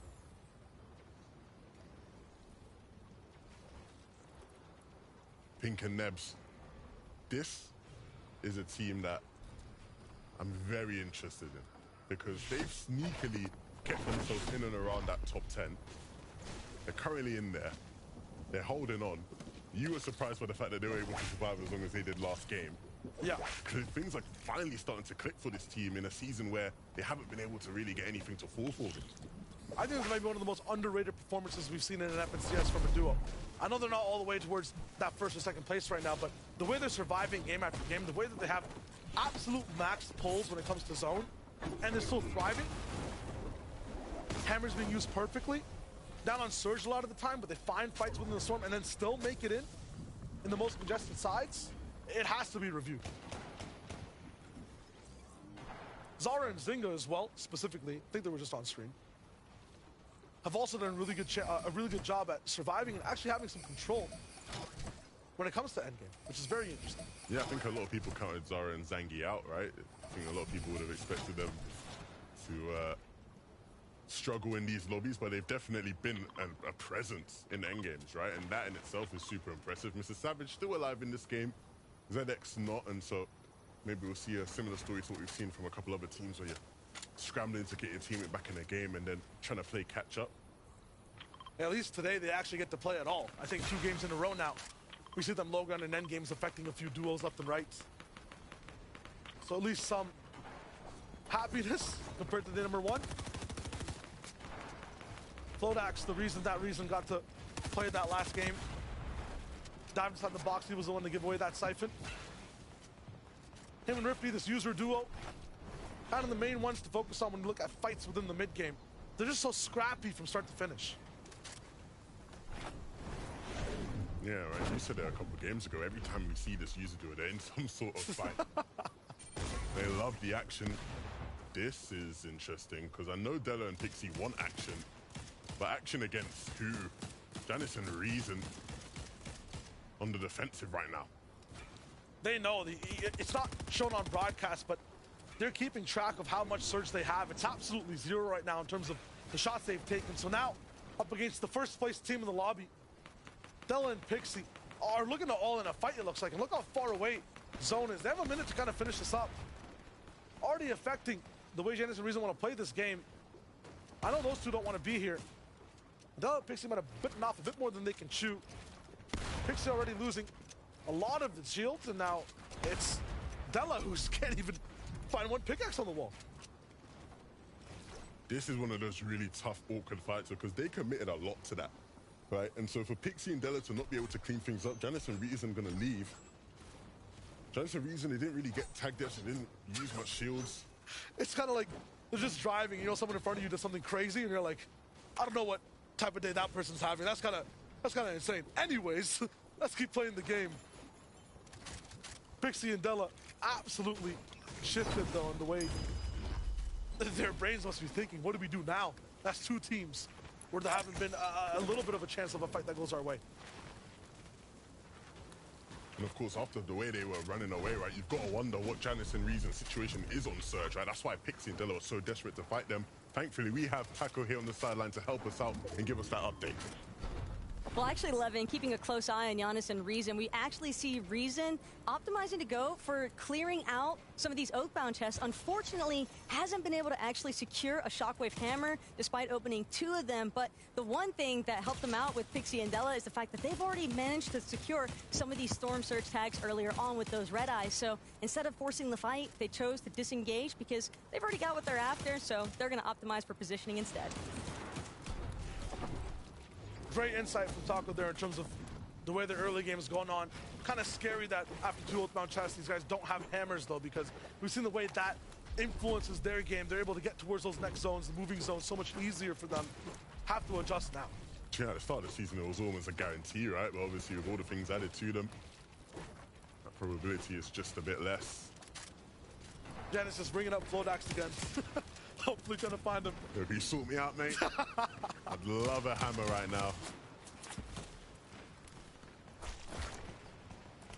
Smokey and Swizzy always seem to find themselves with or without hammers surviving. I feel like a lot of the duos in the lobby want to take control or just be away from others in their own space. These guys kind of thrive in the shadows of chaos almost. Whenever there's a fight, they're on the wall next to players, but not actually engaging as much. Trying to just take damage and get out. It's really interesting.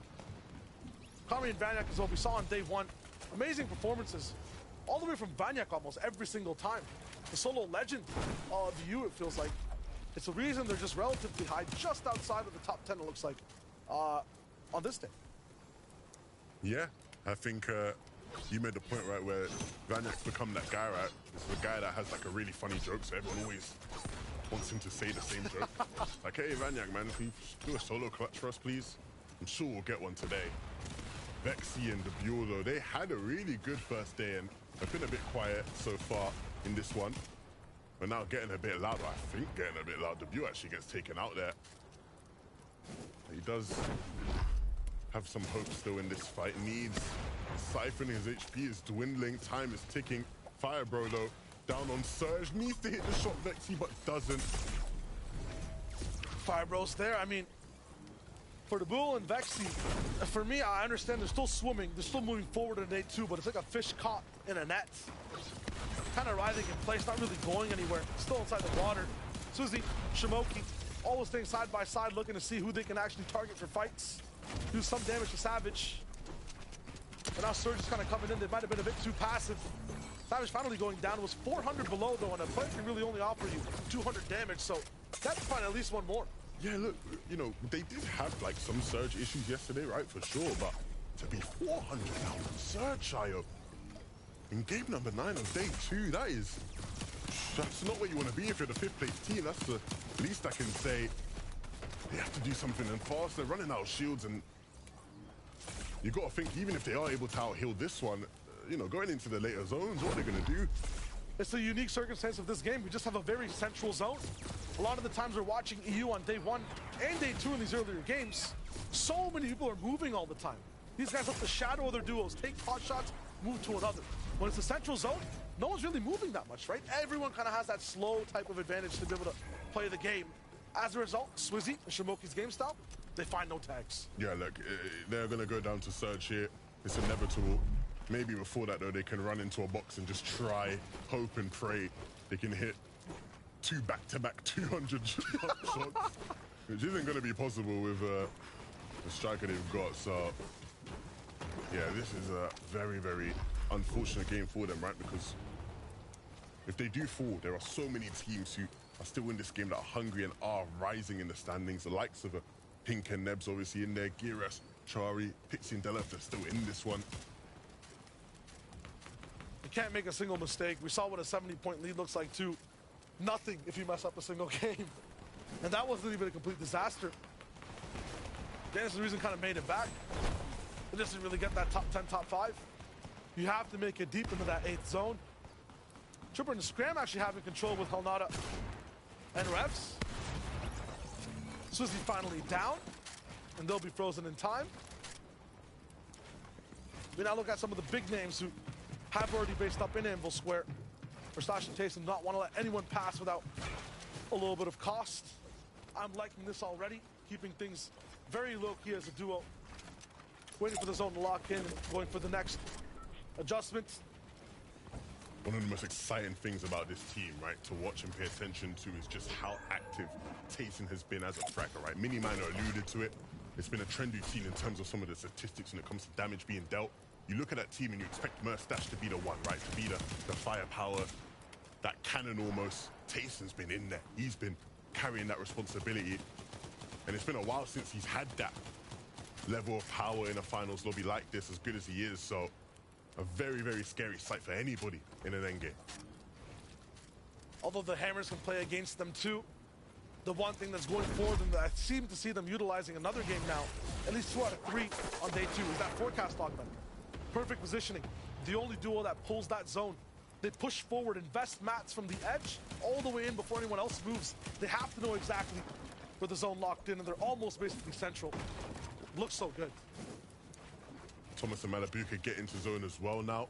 And so we're seeing, right, the best players in these good positions. Center third, they pull that 4th zone as well. Easy as you do. Queasy and Vino. You can see here just a quick little refarm just to keep their mats in check. And they're positioned way up to the north here. They'll be hoping the zone pulls up here. Otherwise, if it goes towards that north, they have quite the ways to go. It's water again for EU, and we saw the issues for materials. When it comes to Surge, so many players are just trying to force these shots, break your walls. Reason landing a few good ones here too. Uncharacteristically a lot lower than usual. By the time we tune in, 300 to 400 is kind of where they're at, moving from point A to point B in the game. Once again, the zone just being so central makes less teams just moving openly. A lot of players have to play the game slower. As a result, I think surge across the entire board is going to be a lot lower. Vino also just need to find some damage fast, and already just one wall open for a split second and shot straight to the head. And you can really see just preemptively making sure that pass towards the south is possible. Issues for Bevies and Pablo Wingu. Well and alive, that will say a lot for endgame when it comes to high ground control, but looks like it's a desperate fight that these two will go for. Revive, but Bevies immediately down, does get Pablo Wingu into just one more space in terms of boxes, but this is just absolutely a cooked situation. Nothing for Pablo to really do. He's up and against players that are absolutely stacked in loot and HP. We'll try to get in, but I guess it'll just be a gift for Gear S and Chari, who's also, I feel like, might be low on surge. Maybe that lightning strike was just late on Pablo. That was the toughest brick wall ever. You pick up the wall and just gets eliminated. Zone pulls towards the east, and so still a lot of the lobby yet to make it there. Thomas, Malabuka, Tayson were stashed. Both two duels will have prime positions on this east side. Will not really have to build. We'll have so much more to use for the end of the game. And the good thing is, from where they sit, all these players now flying through. You see Tayson and Mustache set up perfectly here, just to take shots, get their surge threshold even higher. And you can see they're using a bush now as well in this box, so they're so much harder to hit for anybody who even wants to stop and take a moment to look at them. Janice and Reason also seem to be right beside Thomas, and everyone looking surprisingly good on surge here. Reason and Janice, the ones who have to kind of hold on to this one now. Tayson and Mustache finally moving in, just takes one little hammer to be adjusted. They're kind of in the lead in terms of knowing the information around who's where, around who just faced up, who looks sweet, but Pixie and Della all the way up top, they're the ones to take hype first. And we know they can hold on to it. They know how to play it. They understand how to dominate this layer. Need to be careful though. Can't overpeak. Don't have much shields. And once again, just jumping up and leaving themselves exposed. These are the little things, the small details that go such a long way. And the potential for a high hold now just becomes even more difficult. But fortunately for them, the best high team in the lobby isn't looking too strong themselves in that regard. Queasy and Vino having to use all their remaining shields just to have any sort of decent HP. With being this far away from zone, that's almost slightly going uphill as well. They'll have to use all three hammer charges to get just into that next circle. Banyak, Harmy, they were the ones who were kind of beaming Pixie all the way on high ground. They go all the way down to the ground now.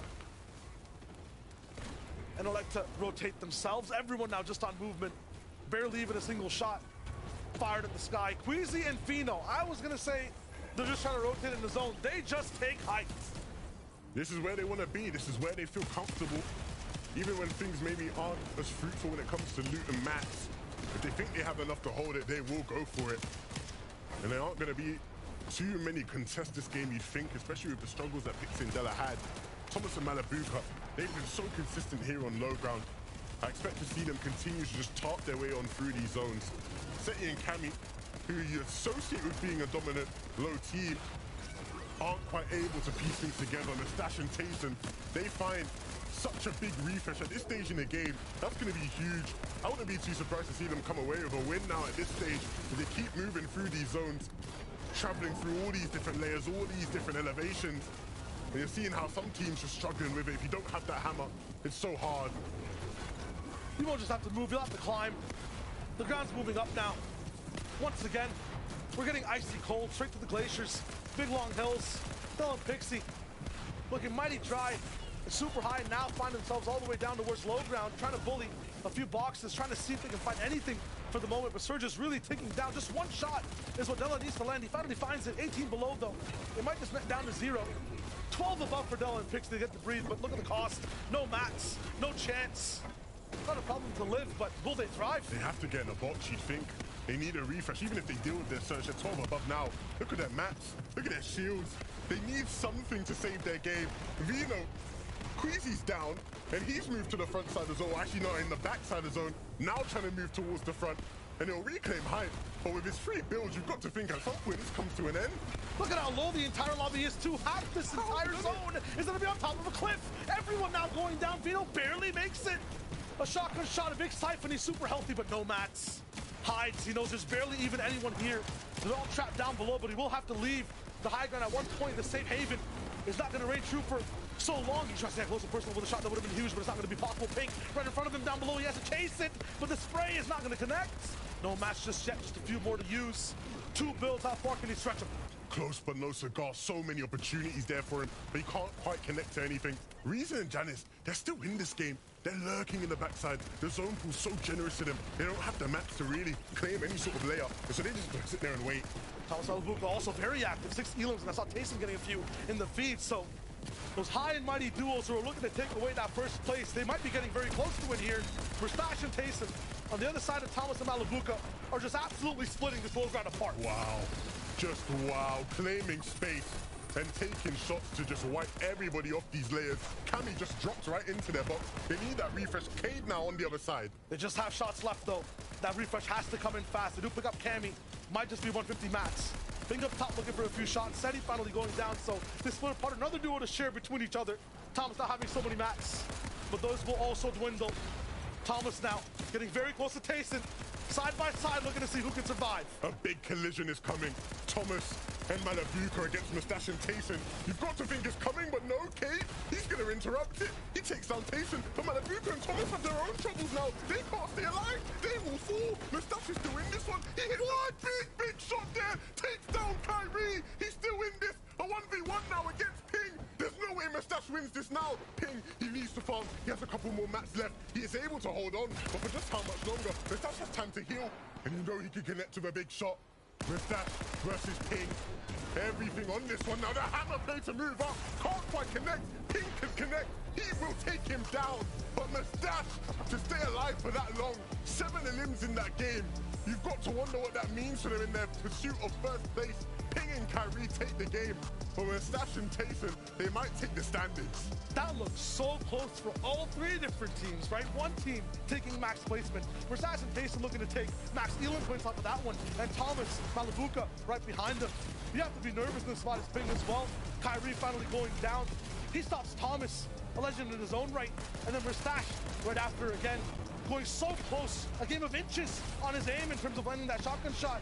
But Ping was there, he held it down, and he wins the game. And look at Kyrie, so happy to see his teammate close things out. Ping did phenomenally, right? Because so many times this season, we've seen when the player goes up with the shockwave hammer at the end, the player on height not quite able to hold on. He kept his cool, kept his nerve, and he wins the game for his team. That's huge for them, right? Where any difference in points now is going to be massive in terms of as we head into these final games for them in the standings. Yeah, top 20, top 15 definitely shaken up with Ping and Kyrie escalating through the boards, but that top 4, that top 5-11, so much more to be seen. Frankie, what do we got? Well, we've got a duo that absolutely smashed it when the heat was on. I honestly thought that Mustache and Tayson were going to do the back-to-back then, but kudos to Ping and Kyrie, because that was such an exciting endgame to Carter.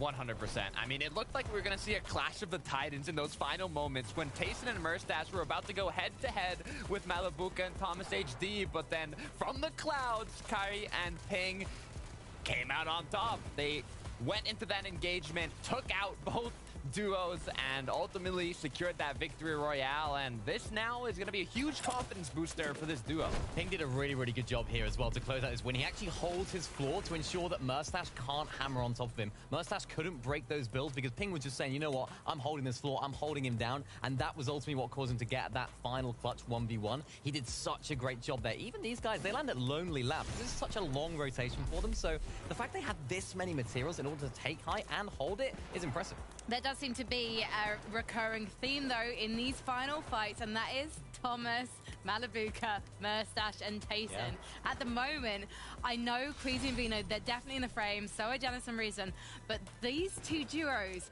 it feels like it's coming down to the wire between the 2 of them, and you can see it reflected in the standings. Wow, look at the difference in points. First place for Merstash and Tayson at 467, and Malabuka and Thomas HD at 464. They've dethroned Janice and Reason that are now in the third place spot. The consistency in the late game from these two duos has been incredible. It really has. They've kind of figured it out. It's all kind of clicked for both of these duos, and this is kind of the top four that we would have typically expected, right? Going into day one, had a bit of a shock coming out of day one. We're like, hang on a sec, what is this top three? What's this top four? But now it's kind of back to the top 3 or 4 teams that we've seen this season. I don't feel like there's a player right now who's hungrier than Thomas to book that spot in the Global Championships. Just look at this performance.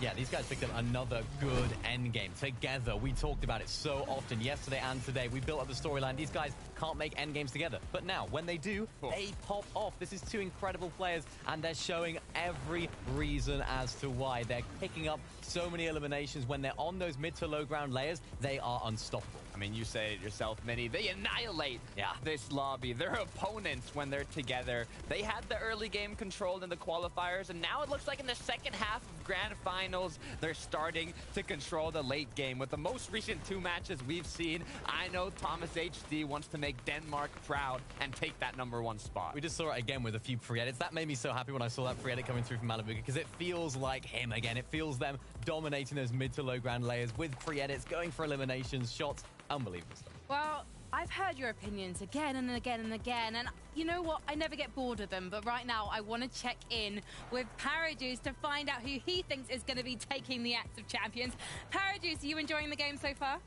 Yes, definitely. I really like to see those plays. I really do. Yeah, I mean, we're 9 games in, so who do you think is going to be taking it today? I really wanted to say, like, may the best win, but as of now, Mercek and Tayson are the best. I really have to say that.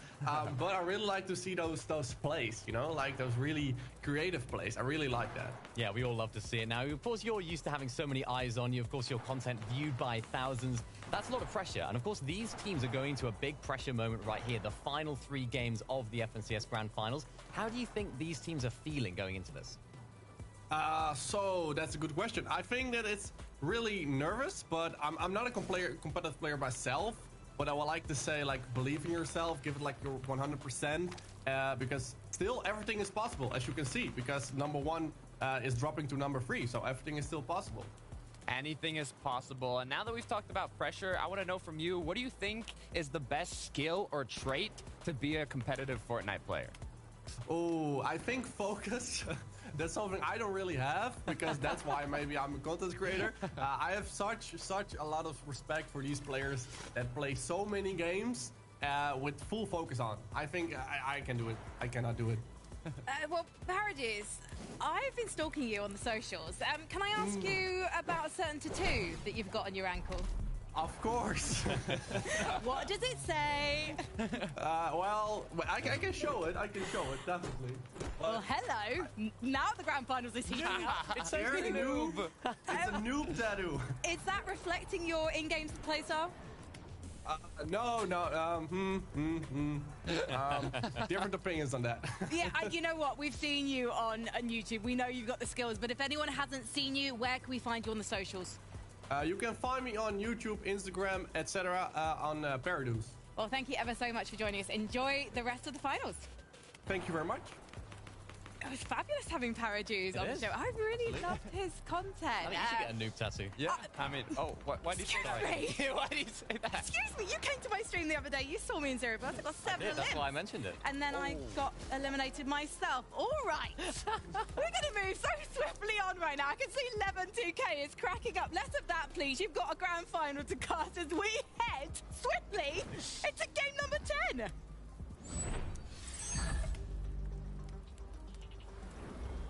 We are here in the double digits now. It's game time, Shayo. Just 3 games remaining for all of these players to complete Major 1. Who will secure a spot to Globals? Tayson, Merstash, Thomas, Malabuka, any of the top 4, in my opinion, because now the competition is ever so close. Demanding lead by the Rainers right before. Janice, Reason, absolutely demolished now. It's anyone's game. Tayson, once again trying to secure himself and remind everyone why he's the greatest of all time. Thomas trying to show the world that he is the one who has finally needed to get that FNCS and really solidify his place in the history books. And for both their teammates, right, Mustache, Malabuka, those guys fought together for so long to try win one. Neither of them could, and now it looks like today one of them will. It's just insane to think about how things can change in just 3 games, even after an entire day of gameplay. And the fact that we have 3 more means even this team on screen is not done yet. Queasy Vino. We can see some crazy performances that could come right back. That top 3 at the top 11, I mean, 3-point difference in 3 games. This is it. This is the finals. This is what Fortnite is all about. For Janice and Reason, though, they'll be trying to remind everyone, look, we're still in this one. We still have a chance, but they need to win this fight here against Pixie and Della.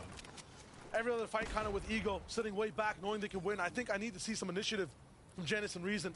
Maybe a little bit of aggression. Finish out some of these engagements early because they're coming back to haunt you towards the later portions of the game.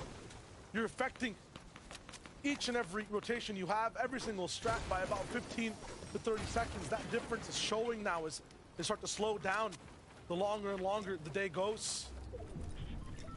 Not as impressive, not as big as a lead it looks like from this team compared to day one. Yeah, they've not been able to find that rhythm. Of course, they've just not been blessed with the zones that they were in day one. Of course, that is a big factor. Boaz and Jaggy here off spawn. Again, the same sort of struggles, not quite able to match Marius. Oh! And Fred off spawn. It will be once again the Danes winning this one. Most impressive right now to me is that dynamic duo up top.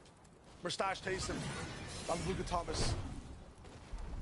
It has been fun to see them back-to-back in just games. Not only today, but yesterday as well. They ended the day in the same game. Mustache and Malabuka facing each other. Started it off today and then continue game after game to kind of be in that spot in the business. This is their story, I feel like. These two duos, you've hit the nail on the head. One of them will win.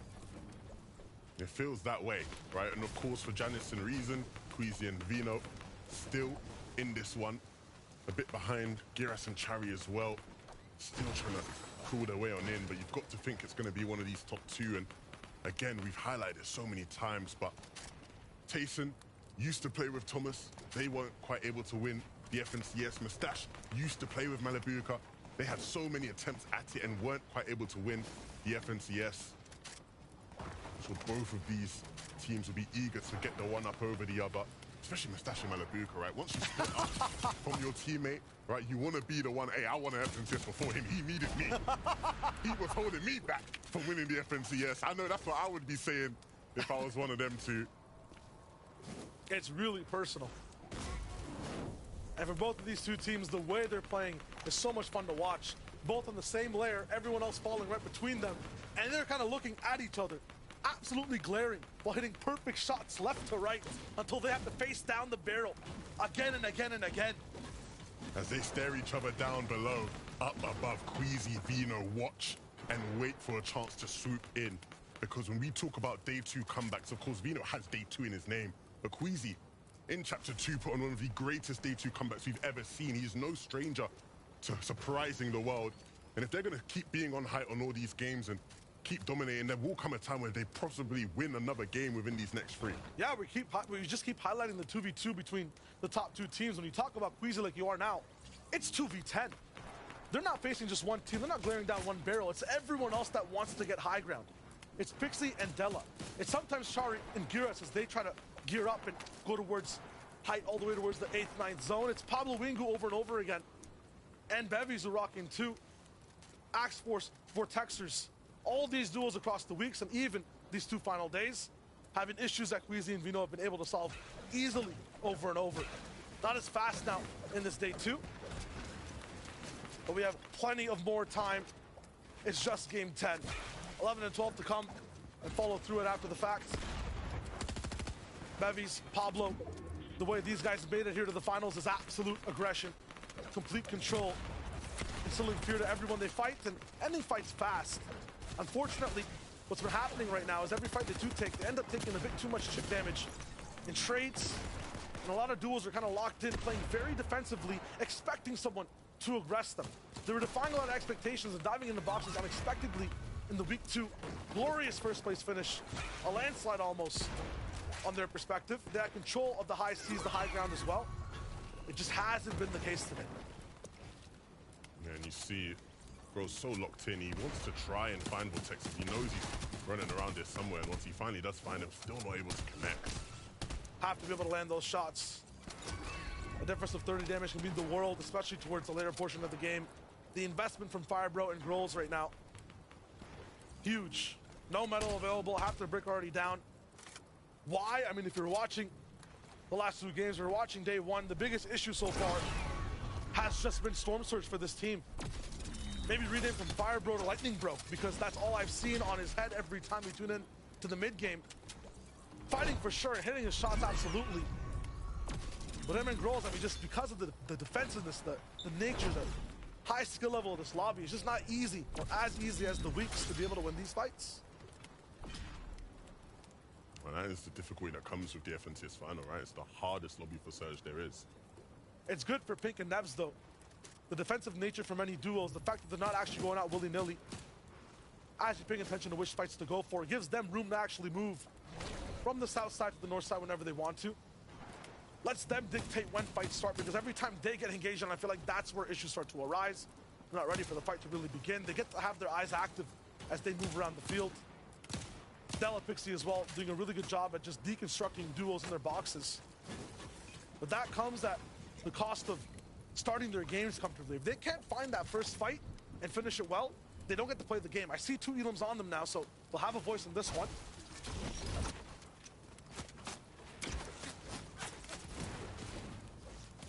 This Mustache also still going towards the north side of this zone. I don't know how they do it. Every time I watch them, there's like no one else around their path of rotation. Everyone else might be like 4 or 5 duels sticking right beside them. They have so much space in between them and everyone else, no matter where the zone goes.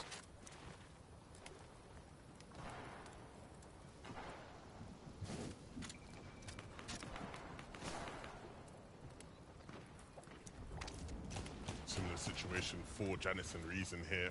Plenty of distance between them and the rest of the lobby. They move on into zone. Last game, we had their fair share of struggles with Surge, right? They couldn't quite stay in a comfortable position when it came to dealing damage, or constantly on the outlook for the whole of the end game. And this time round, they're gonna look to trade. Janice does have some shields that he can pop in the reserve, and so maybe it wouldn't be a bad idea to look to go for maybe an ambitious peak.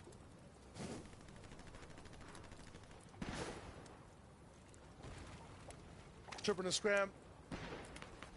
Refs and Hell. Both duels who have been side by side, kind of rotating and on the same positions in the leaderboard today. Their issue is just finding some type of control. There can only be a certain amount of teams consistent every single game, and it looks like they're barely just making the cutoff from time to time for that. When it comes to teams early and mid-game, though, Taco has a lot more information as to what's going down. That's right, Shayo. And as far as the early game is concerned, this is a perfect start off for Malabuka and Thomas HD, because they know the battle between first place is just 3-point disparity. So finding that early elimination, securing an early 4 points, and then having the time to just focus on getting the rest of the loot out, rest of the resources, is just going to be an ideal spot for them as they try to push for later on in the game. They've been so consistent. The early and mid game has not been a problem for them, right? They're able to find Surge, able to put themselves in good spots, good positions. There are no struggles there. You see here, Malabuka maxed out on materials as well. Not necessarily the ideal loadout they would have wanted. I'm sure they would both prefer double hammers. I'm not sure if you'd want the heavy shotgun in inventory.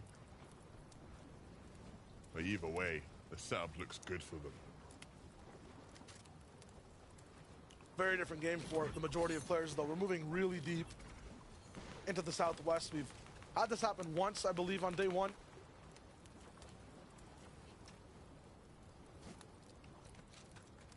The zones really do dictate who gets to have that initial control. Can really switch up how that leaderboard looks, who gets to allocate all the points, but one thing that is consistent, those top 4 teams already moving early, finding their spots. They will not be strangers to this game. Hoop and Cade also, uncharacteristically, it's the second zone weapon and they're out of Anvil Square. Rare. Rare things are happening in the last games of the FNCS final. But they don't have BLM, so I assume Mr. Savage and ZX are still alive as well. Frey and Clown. Gonna use that ridge to just rotate past. They can't be seen. Eventually they are gonna have to pop out on the other side. And Coop knows that, so we all just wait patiently for them to emerge. And when they do, they use the bush for cover. There's Savage and ZX. Also moved slightly slower down ways towards the map. Just at that point up they go across on screen. This is a very important game for Janice Reason and Queasy and Vino. If they don't do well here, I feel like they might just be lost to the fishes when it comes to keeping up with points with our top two Titans who are just going back and forth and have absolute momentum right now in day 2 of the grand finals in Europe.